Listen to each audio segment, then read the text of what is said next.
guardei a fé.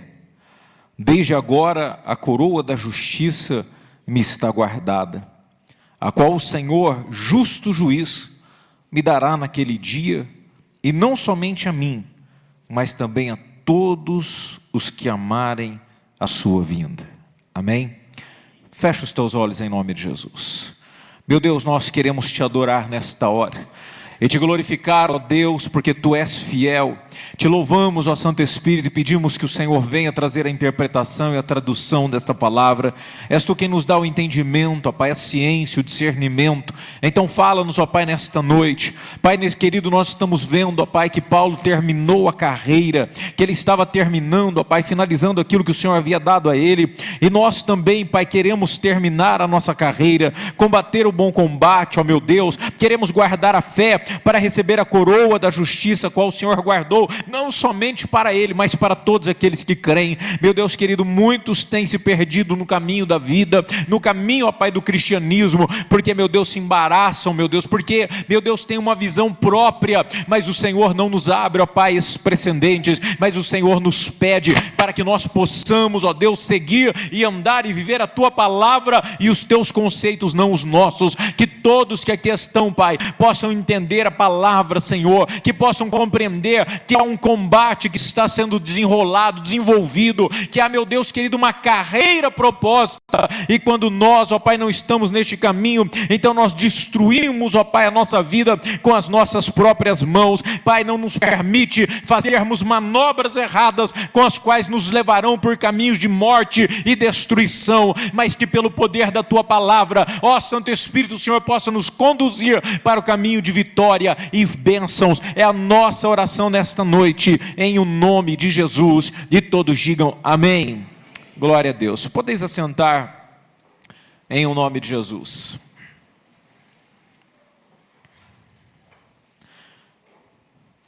O apóstolo Paulo, prevendo a sua morte, o que não deve ser muito bom, não é? Eu imagino que não é, mesmo você firme com Deus, você ter a previsão da sua morte, é algo que não deve inspirar grandes coisas ou grandes sentimentos positivos.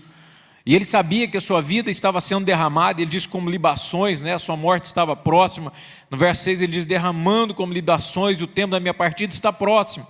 Mas ele vem e faz uma declaração fantástica e mostra que ele era um atleta espiritual e tinha certeza do que ia acontecer e certeza do que ele fez, de um bom combatente ou de alguém que terminou a carreira que lhe foi proposta.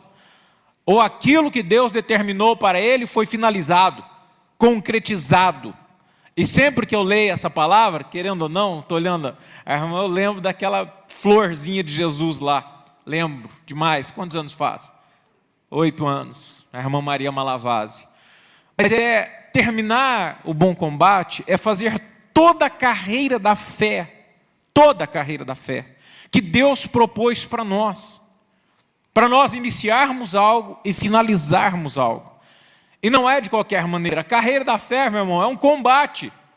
É algo que, se você, em uma determinada altura da sua vida, fizer uma manobra ou tomar uma decisão, ou ser, como nós dizemos, alguns cristãos que vivem na base da axiologia ou do achismo, e achar que isso não tem problema, ou que tem que fazer isso, ou que é que isso tem a ver, não tem nada a ver.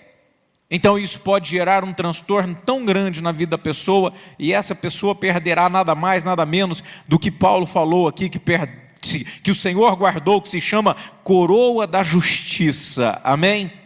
E Deus tem uma dessa para você. Você quer? Diga amém. Então cuidado com o que você anda fazendo, porque em determinados caminhos que você tomar e determinadas atitudes que você fizer, infelizmente haverá problemas severos em sua vida.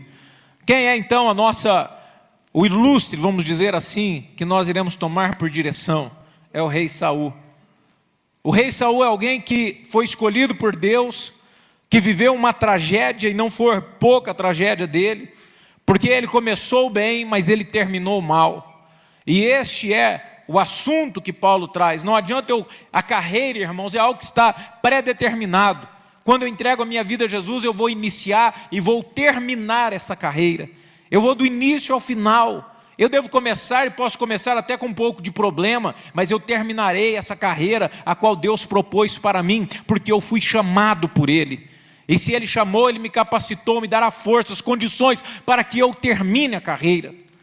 Então nós vemos que Saul foi um camarada que, independente do que alguns pregadores dizem, mas Saul foi isso, Saul não foi isso, foi aquilo. Inicialmente, o rei Saul foi alguém que tinha qualidades fantásticas, mas o problema dele é que ele tomou decisões erradas no longo do percurso do seu reinado. Rei Saul não foi destruído por seus inimigos, rei Saul não foi destruído porque houve problemas no seu reinado. Rei Saul foi destruído nem pelas circunstâncias, mas foi derrotado e destruído por suas decisões. Infelizmente, tem gente que diz assim, mas Salomão não foi salvo. Bem, a Bíblia me diz que ele adorou outros deuses e ele perdeu a sua salvação. Saul, da mesma maneira, acaba de uma maneira que não há meios desse camarada ter sido salvo. Ele se lança sobre a espada. E ainda mais para que você tenha ideia que a coisa estava ainda terrível, ele ainda vai consultar uma feiticeira. Ele foi buscar, foi fazer uma necromancia, uma consulta a mortos, a qual Deus então proíbe. Agora, o que ocorreu com este homem? Por que isso veio sobre a vida de Saul? Irmãos, veio porque ele errou os caminhos. E ele errou os caminhos, não foi de uma maneira grande e imediata, mas as coisas vão tomando contornos e corpo de uma maneira lógica, devagar. E é isso que nós precisamos tomar cuidado. E a vida de Saul é algo que nos faz uma menção tão grande, é um alarde, uma trombeta, um sinal, para que você compreenda que na carreira da fé, nós, infelizmente, se não tivermos cuidado, nós poderemos naufragar. Qualquer um de nós poderemos naufragar. Irmão, corta o microfone só para saber se é ele. Tá bom. Diz que Jesus é a videira e nós somos ramos, então é o ramo de energia, né? Amém, então tá. Vamos lá, deixa o barulhinho chiar aí. Abra aí 1 Samuel 9, no versículo de número 2. 1 Samuel, capítulo 9, no versículo de número 2. Mas esse ramo é brincadeira, ele não estava hoje cedo aqui, né? Também esse ramo não estava ontem à noite aqui. Quem é que convidou o ramo de energia? Corta aí, irmão. Continua. Tá bom, deixa ele aí. 1 Samuel 9, no versículo de número 2.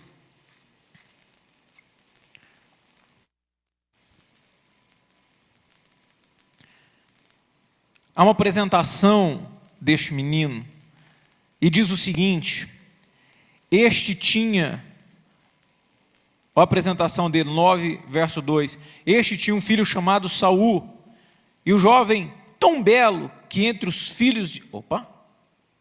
Fica aí, Valtinho, de joelho.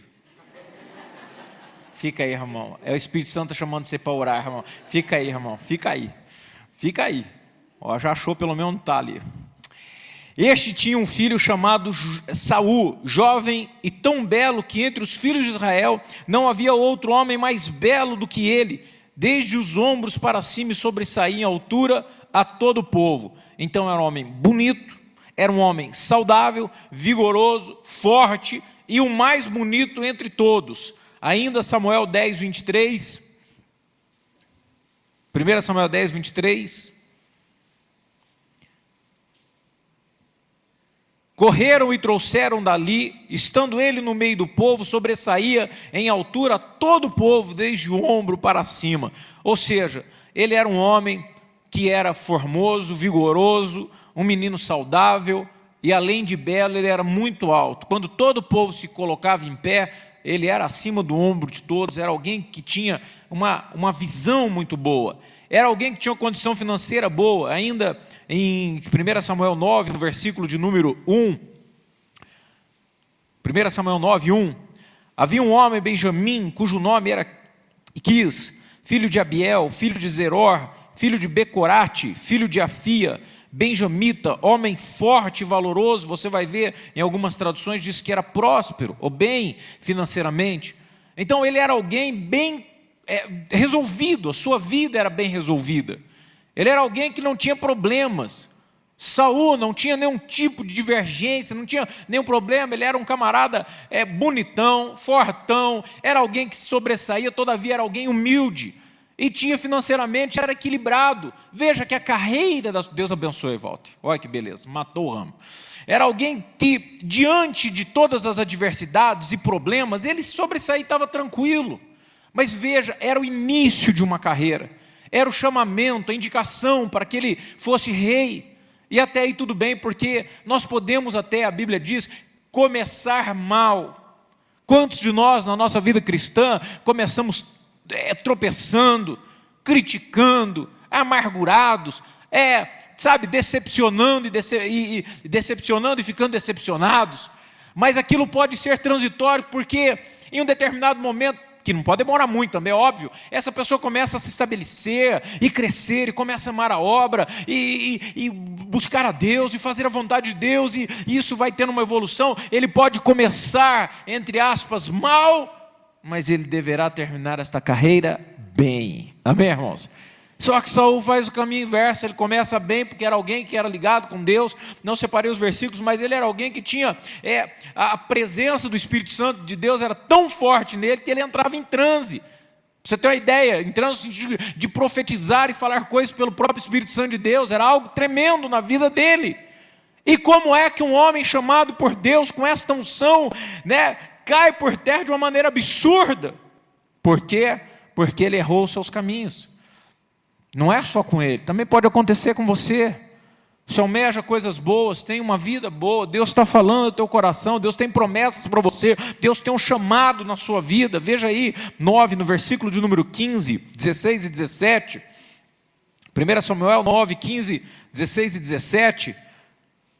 Ora, o Senhor revelara isto aos ouvidos de Samuel, o profeta, um dia antes de Saul chegar, dizendo: amanhã a estas horas te enviarei um homem da terra de Benjamim, o qual ungirás por príncipe sobre o meu povo, o povo de Israel, e ele livrará o meu povo das mãos dos filisteus.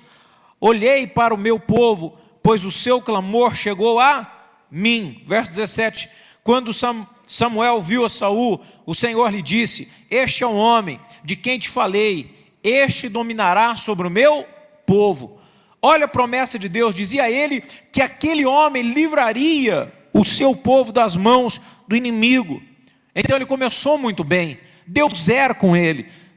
Saul tinha a promessa de Deus, o chamado de Deus, tinha a unção de Deus, tinha o Espírito Santo de Deus, tinha a humildade. Há um versículo, depois você lê toda a história, quando ele foi aclamado, ele se escondeu no meio das bagagens, porque ele tinha humildade. Aqui nós vamos ver que ele diz o seguinte: olha, mas quem eu sou para que eu possa ser rei? Havia humildade, ele se sentia indigno. 9:21, a gente vê isso. Respondeu Saul: mas não sou eu filho de Benjamim, da menor tribo de Israel, e a minha família a menor de todas as famílias da tribo de Benjamim? Por que me dizes tal coisa? Então veja que nós vemos que ele tinha intimidade com Deus, ele tinha conhecimento com o que era sagrado, ele tinha verdadeiramente um chamado de Deus. Mas todas essas coisas, irmãos, não são suficientes para fazer a gente herdar a coroa da justiça, a qual está separado para cada um de nós. É necessário uma permanência, é necessária perseverança em andar em um caminho, em uma ideia, na palavra, na direção, a persistência, a valorização da palavra, extremamente, que falamos ontem aqui, que pessoas acabam deixando a palavra de lado, não valorizam a palavra. Então nós paramos e pensamos: como é que pode alguém como um rei desse, escolhido por Deus, alguém que estava bem, sem problema, sem nada, andando em um caminho de humildade, andando em um caminho de um chamado extraordinário de Deus, alguém que tinha experiência com o divino, com o sagrado, a ponto do Espírito Santo tomá-lo de uma maneira que até em transe ele entrava para profetizar, e agora este homem hoje é conhecido como um dos piores reis que Israel já teve, alguém que até mesmo consulta mortos, o que é violentamente combatido pelo Senhor. Como que pode um homem desse entrar numa circunstância dessa? É porque errou os caminhos. Fábio, seu irmão, não erra os caminhos. Existem pessoas brincando, e aí volto sempre, gosto demais. Provérbios nos dá referência a caminhos aos homens que parecem perfeitos, mas o final dele é a morte. que tem? Nada a ver. E aí ele entra para caminhos aos quais ele está achando como Saul, eu sou chamado de Deus, Deus é comigo, Deus está comigo, Deus tem abençoado a minha vida, Deus vai me guardando o caminho, Deus tem me prosperado, Deus tem isso, Deus tem aquilo, glória a Deus. E Saul tinha essas mesmas referências, e muito mais do que isso, ele era alguém a qual Deus disse ao profeta, pode ir lá, e vai ter um homem que vai sobressair, e é este homem, ele diz mais, é ele que eu escolhi para livrar o povo de Israel, é este homem que eu chamei, e é a resposta do clamor do meu povo. Saul não era apenas um rei escolhido por urna, ou urna eletrônica, pior ainda, não era um rei apenas aclamado pelo povo, era alguém que foi escolhido por Deus, e mesmo assim, através de escolhas erradas, em manobras erradas, e visões erradas, particulares, pessoais, ideologias, filosofias, achismos, este homem tem hoje, infelizmente, ele é apenas para nós um alerta, uma luz vermelha, brilhante, incandescente, e uma trombeta tocando e dizendo, não ande pelos caminhos que Saul andou. É só o que é para nós. Então é muito, está bom ainda, que ele é um alerta para nós. Mas o que ele faz em sua vida, o que ele lança a lata do lixo por fazer aquilo que ele queria. O homem que destruiu com as suas próprias mãos tudo que Deus tinha para ele, o triunfo, a grandeza, o poder e a unção, ele próprio lança ao chão e ao lixo. 10, versículo de número 7.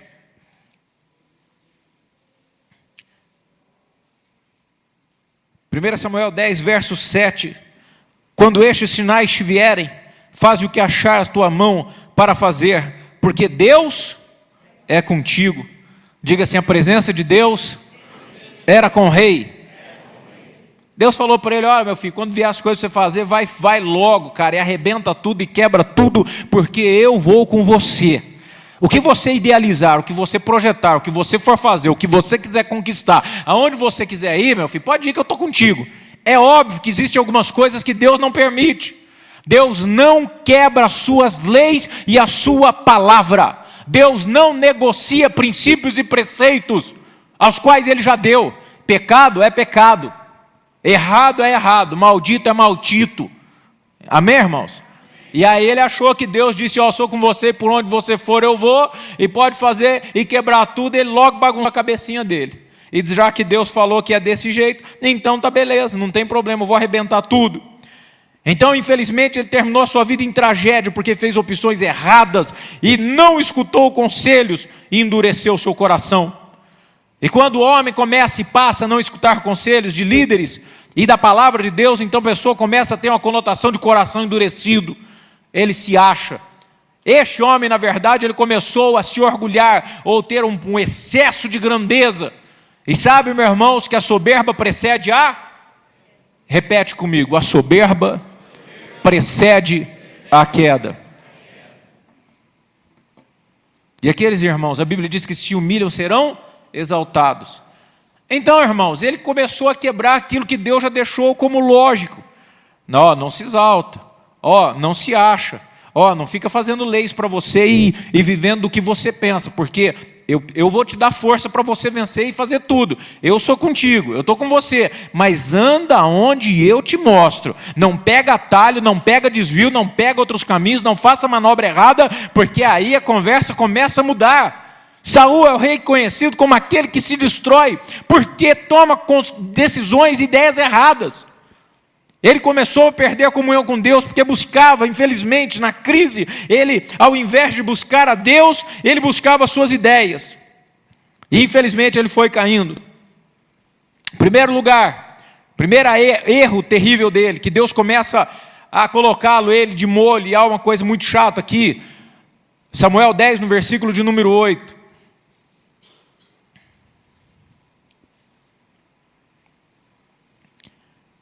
Descerás adiante de mim a Gilgal, certamente descerei a ter contigo, para oferecer holocausto e sacrifícios de ofertas pacíficas. Mas 7 dias esperarás até que eu vá ter contigo, e declare o que has de fazer. Este é o profeta, Samuel, falando a Saul, olha, tem uma batalha, existem lá, já nós vamos ver aqui a contagem, são muitos cavaleiros, muitos guerreiros, você vai aguardar. E assim que eu chegar lá, nós vamos fazer um holocausto, nós vamos ofertar a Deus. Sabe qual é o primeiro erro dele? A impaciência. Sabe o que é impaciência? É falta de fé. Deus já não falou que estava com ele, amém? Deus está com você? Amém. Fala para o teu irmão, não tem impaciência. Deus tem falado, eu sou com você, eu vou com você, eu estou com você, eu guardo você, abençoo você, eu livro você, estou contigo todos os dias, estou aqui, fica tranquilo, eu te guardo, eu te esforço, eu te ajudo, a dessa minha justiça, e tarará, tarará, aí a pessoa começa a ficar pilhada, e Saul começou a ficar pilhado, porque os inimigos estavam acampados, e ele estava lá aguardando que o profeta viesse fazer o oferenda, ou o sacrifício, a oferta a Deus, e ele pediu, espere eu chegar. Mas sabe o que acontece? É uma descrição dia após dia, que esses filisteus, na verdade, está aqui, olha, 13 no versículo de número 5, olha a contagem desses camaradas aqui, 13 verso 5, os filisteus ajuntaram-se para a peleja contra Israel, 30.000 cavalos e 6.000 cavaleiros, e o povo em multidão, como a areia que está à beira do mar, subiram e se acamparam em Micmas, ao oriente, Bet-Aven. Então veja, ele começou a ficar impaciente, os homens de Israel ficaram apurando eles, escuta, mas o profeta não vai vir? Já passou um dia, e aí ele diz, rapaz, calma, faltam ainda outros 6, passava mais um dia, escuta, mas o profeta não vai vir? Ele disse, camarada, faltam outros 5, aguenta aí, mas estou com medo, hein, olha lá, são tantos 1.000, olha quantos cavalos, olha quantos não sei o que, parece pessoas que não creem em Deus. Praticamente Deus tem dito a nós, aguenta as pontas, filho, fica tranquilo, eu estou aqui, não seja uma pessoa impaciente, mas seja obediente, que eu vou fazer e vou velar por você para te guardar, para te livrar, para estar com você. 13 no versículo de número 6, vendo os homens de Israel que estavam em aperto, porque o povo estava angustiado, fizeram o que, irmãos? Esconderam-se em cavernas, nos espinhais, nos penhascos, nos túmulos e nas cisternas. É muito engraçado, porque eles, além de estar com medo, se esconderam, irmão, no meio daquele espinhaço, e não só como se bastasse entrar nas rochas, até nos túmulos eles entraram. Falaram, bom, porque não é possível que os filisteus vão entrar aqui e abrir o túmulo, eu pelo menos estou aqui com o morto, com a catica da putrefação, mas eu pelo menos não vou morrer. Olha o que é na cabeça de Saul toda essa pressão. E dia após dia vindo, escuta, não vai vir. Então no capítulo 13, no versículo de número 9, acontece algo aqui. Portanto, disse Saul, trazei-me aqui então, vamos ver o verso 8. Esperou Saul 7 dias, e o tempo que Saul determinou, não vindo, porém, Samuel a Gilgal, e o povo foi se espalhando dali.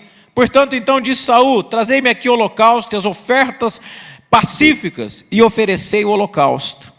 Então aqui, irmãos, foi o primeiro e o grande erro a qual ele faz, de não esperar e não aguardar aquilo que Deus tinha ordenado, ou o profeta havia falado para ele. Ele precisava aguardar aquilo que foi dito, mas ele não aguardou, e aí ele desobedece, e a partir daí desenrola algo muito triste, que é uma vida de desculpas. Sabe qual a pior manobra da nossa vida? É não reconhecer o erro, é justificar o erro, é botar a culpa nos outros, é dizer que eu sou assim por causa que meu pai fez assado. Mas eu faço isso porque minha família foi assim. Mas eu sou assim porque meu marido é assim. Eu sou assado porque minha esposa é não sei o quê. Mas eu sou assim porque o pastor é não sei o quê. Eu sou assim porque o louvor é não sei o quê. Eu sou assim porque a Bíblia não deixou claro onde Jesus estava dos 9 aos 30 anos. 33. Eu sou assim porque dos 12, perdão. Então não tem. Eu sou assim. Ele era aquele cara que racionalizava tudo e dava desculpas para tudo, mas nunca dizia, perdão, eu errei. Porque quando o profeta chega e fala, o que é isso que você fez, rapaz, tu é louco. Versículo de número 11, perguntou Samuel, que fizestes? Respondeu Saul, quando vi que o povo ia escapando daqui, e que tu não vinhas, nos dias aprazados, e os filisteus já tinham juntado em Micmas, pensei, agora descerão os filisteus sobre mim, a Gilgal, e ainda não obtive a benevolência do Senhor. Assim senti-me constrangido a oferecer o holocausto. Tá? Ele fez aquilo que o profeta mandou não fazer. E ele agiu porque a oferta era somente para os filhos de Arão. Era só para profetas, para sacerdotes. E ele fez o que não devia. Ele fez o que não era para ser feito. E aí no versículo seguinte, 13, diz Samuel a Saul: procedeste o que, irmãos? Neciamente ou loucamente? Quais traduções vocês têm fora neciamente? Foi uma loucura. Procedeu de maneira maluca, rapaz. Você não devia fazer isso não. Aí ele diz: procedeste neciamente em não guardar o mandamento que o Senhor Deus te deu, te ordenou, pois o Senhor teria confirmado o teu reino sobre Israel por quanto tempo? Para sempre. Para sempre.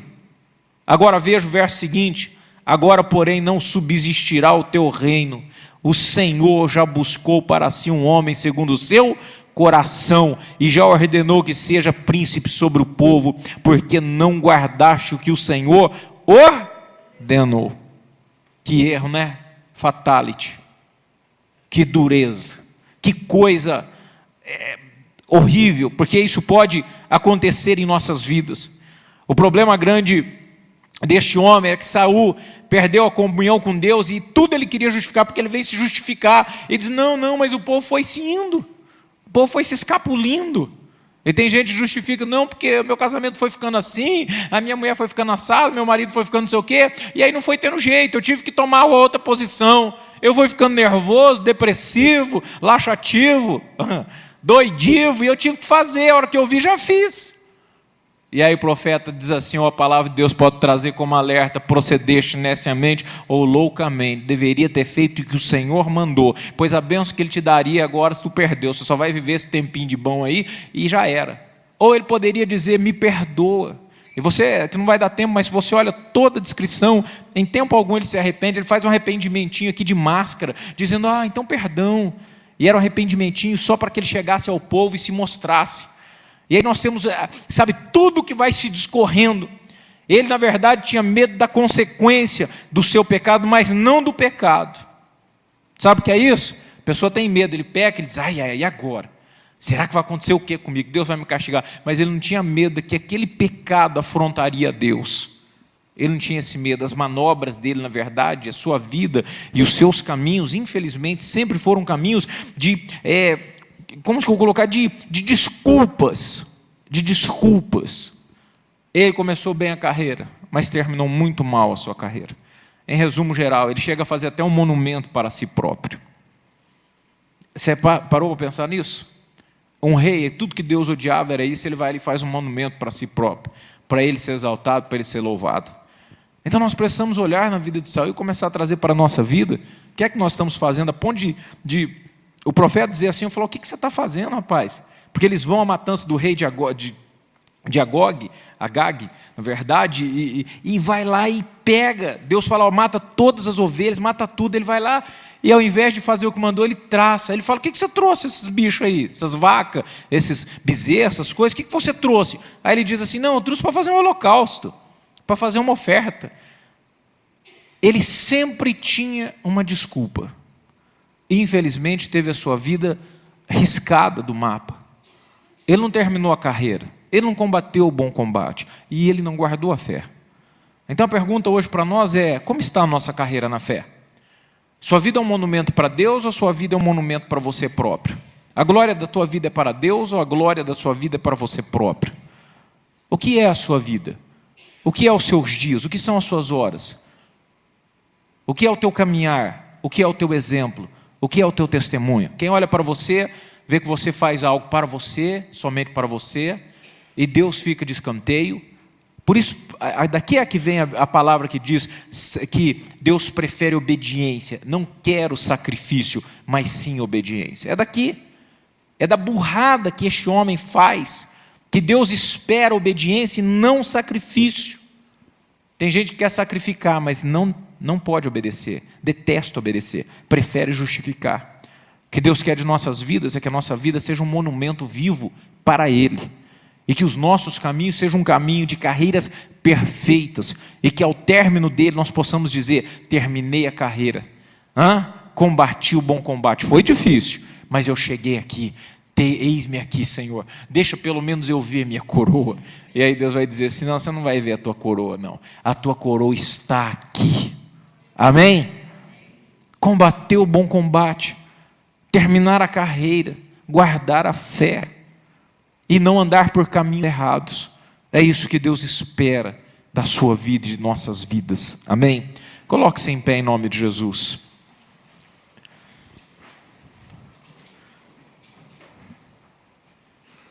Irmãos, nós precisamos tomar muito cuidado, porque tudo que Deus faz é perfeito. Tudo que Deus faz é perfeito. Tudo que Deus faz é perfeito. Deus te abençoa, Deus te livra, Deus te guarda. Deus tem feito coisas grandes para que você possa ser bem-sucedido, espiritualmente, materialmente, emocionalmente. Assim era Saul, alguém que tinha tudo para dar certo. Não foi necessário inimigos para derrubar o seu reinado. E diferente de Davi, porque veja o detalhe, Davi pecou também. Davi também pecou. Mas a diferença de tudo isso, do pecado de Davi e de Saul, é que Davi se arrependia. E Davi se entregava nas mãos de Deus, por isso é chamado homem segundo o coração de Deus. O problema em si não é errar. O problema é o errar, não se arrepender, não retornar e querer racionalizar o pecado e dizer: isso não tem problema, isso é exagero, isso é aquilo. Olha para a palavra de Deus, irmão. A balança fiel para as nossas carreiras da nossa vida, a qual chegará o dia em que Jesus vai entregar a coroa da justiça, vai ser julgado pela palavra. Olha o que Jesus diz em João: eu não vos julgo, porque há quem vos julga, a palavra que eu tenho falado. Sabe, irmãos, que o pendor ou o que vai ser verificado no dia deste juízo, para condenação ou para sermos salvos ou não, é a palavra. E as pessoas começam a ser racionais, se justificar, porque não querem mergulhar em Deus, não querem abrir mão de algumas coisas. E aí chegará um dia que a palavra, ela vai aferir e vai conferir se você e eu estávamos andando como Deus queria ou não. Isso vai ser muito triste, muito doloroso para alguns. Então, irmãos, o que nós precisamos hoje? Buscar o Espírito Santo de Deus para nos revelar a palavra e para que possamos combater o bom combate, porque em tempo algum você vê na Bíblia que seria fácil. Se alguém te ensinou assim, mentiu para você. E combater o bom combate, uma luta ferrenha contra as obras da carne, do inferno, do mundo, das coisas que tentam, sabe, como uma avalanche nos engolir. Então é uma batalha ferrenha. Mas o Espírito Santo diz: eis que estou convosco. Jesus diz: estou com vocês. O Espírito Santo nos capacita, nos habilita, nos dá ferramentas, nos enche de dons, para que nós possamos vencer o mundo. Vencer o mundo. Ainda conversando com o irmão lá, diz: olha, pastor, eu estou longe de tudo, eu não quero me contaminar. Sabe, o mundo quer nos contaminar, irmãos, para atrapalhar a nossa carreira. E voltando, indo lá para o Apocalipse, e diz: olha, cuidado para que ninguém roube a tua coroa, porque o diabo quer roubar essa coroa da justiça. Ele não vai ganhar, e não quer que você ganhe. Mas nós vamos lutar, vamos batalhar, vamos guardar a fé e receber a coroa. Não porque somos bons o suficientes, mas porque guerreamos e lutamos, não pela nossa força, mas pela força do Espírito Santo de Deus. A coroa é sua, a coroa é minha, em nome de Jesus. É verdade, não merecemos ela, não merecemos ela. Existe um grupo muito fantástico, Ouvir e Crer, e ele fala assim: como poderei usar a coroa? Então, porque os 24 anciões, quando estão diante de Jesus, eles tiram as suas coroas e lançam aos seus pés. E nós não teremos condições de usá-la, porque Ele é digno de toda honra e glória. Mas certamente nós iremos oferecer a Ele, mas nós teremos recebido e conquistado a coroa da justiça. É salvação, irmãos, é a presença de Deus, é o cuidado, é a glória, é a unção, é ter experiência com o que é divino, que é sobrenatural, com o poder do Espírito Santo, com Jesus habitando em nós. Mas cuidado, as decisões na carreira da fé, no caminho da fé, podem destruir a sua vida como destruiu Saul, que foi levado a se lançar sobre a sua espada, que foi levado a fazer um monumento para si próprio, que foi levado a procurar, a necromancia, foi consultar mortos, espíritos enganadores de adivinhação. A feiticeira de Endor foi buscar fazer leitura do futuro, e tudo isso o diabo foi se apropriando dele, e infelizmente você sabe, ele era perturbado por demônios. Davi tocava sua harpa e os demônios saíam. Tudo porque errou o caminho, começou a achar demais, começou a julgar demais, racionalizar demais, começou a colocar as suas ideias e não as de Deus para a condução do seu caminho, e perdeu a sua salvação. Então essa noite é para que você pense bem. Você quer a coroa da justiça? Então você deve lutar uma carreira, combater o bom combate, e Deus te acompanhará e nos levará por um novo e vivo caminho, onde nós receberemos a coroa da justiça. Fecha os teus olhos, nós vamos orar. Se porventura você ainda acha ou imagina que essa coroa não foi separada e você não tem um nome no livro da vida, então é hora de algo muito fantástico, a qual nós vimos hoje pela manhã, que o machado já está posto à raiz. Arrependei-vos e sejam batizados. Arrepender é o princípio do perdão. Arrepender de achar demais, criticar demais, andar nos seus próprios caminhos, dar desculpas demais, tudo ter razão, racionalizar demais e não se arrepender demais. É hora de você olhar para Deus e dizer: Senhor, há problemas, há erros, era o que Saul deveria ter feito. Senhor, eu errei, eu não deveria ter feito o holocausto, eu não deveria ter pego os animais, eu errei, Senhor, me perdoa. Certamente o Senhor é longânimo e Ele não despreza o coração quebrantado, mas Ele era tão racional que não teve, e tão orgulhoso, a vontade e nem a predisposição de arrepender e pedir perdão. Mas que o Espírito Santo de Deus quebrante os nossos corações, que Ele esmiúce toda e qualquer blindagem que o inimigo, a obra da carne, a obra das trevas, possa ter colocado em suas emoções, e você possa quebrantar-se diante do Senhor e entender que se você e eu, se nós não nos quebrantarmos e entendermos que é uma luta e uma batalha, a qual nós devemos legitimamente batalhar pelo poder da palavra e do Espírito, perderemos a coroa da justiça. A nossa carreira da fé terá sido inútil, uma derrota, uma perda, infelizmente imensurável. E tudo que Jesus fez foi para que você e eu fossemos salvos. Não jogue a lata do lixo que Jesus comprou com o seu sangue. Fecha os teus olhos, que haja em nossos corações arrependimento, reconhecimento de erro, necessidade de firmeza, necessidade de renúncia, necessidade de fé, necessidade de renunciar o que o mundo quer pôr goela abaixo. Pai, nós te adoramos, ó Senhor, porque verdadeiramente o Senhor está conosco, e o teu poder e a tua palavra, Pai, nos embalam, nos seguram, como a uma mãe, ó Pai, que traz ao seu peito o filho e com amor e ternura o segura. Assim és tu, meu Pai. E tu é bem claro em dizer que ainda que a sua mãe te esqueça, aquela que amamentou, todavia eu, o Senhor, não te esquecerei.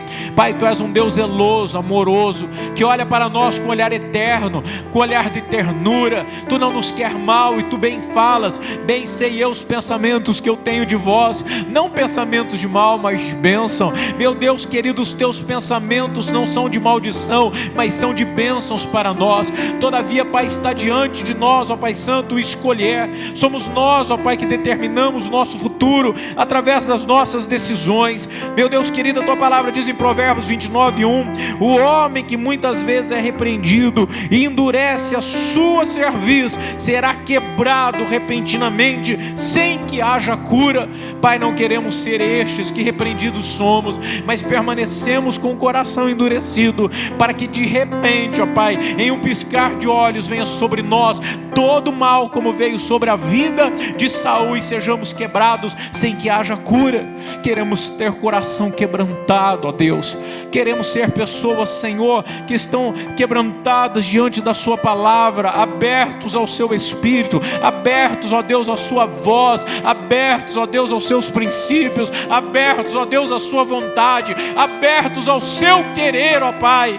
É isso que nós queremos, porque esta coroa da justiça qual o Senhor tem para nós, Tu conquistou a preço de sangue, Tu conquistou, ó Pai Santo, a duras penas, e Tu entregará àqueles, ó Deus, que renunciarem à vida e terminarem esta carreira, que é um combate ferrenho, que é um combate diário, mas que todavia pelo poder do Teu Espírito e pelo Teu conforto, nós iremos concluí-la para a glória do Seu nome. Então opera em nós, ó Pai, trabalha em nossas vidas, nos nossos corações, em nossas famílias, em tudo que temos, em tudo que somos. Opera em nós, ó Pai. A Ti entregamos, ó Senhor, todo o nosso ser para a Sua glória. Esta é a nossa oração em o nome de Jesus. E todo o povo de Deus diga amém e aplauda ao Senhor em louvor e adoração.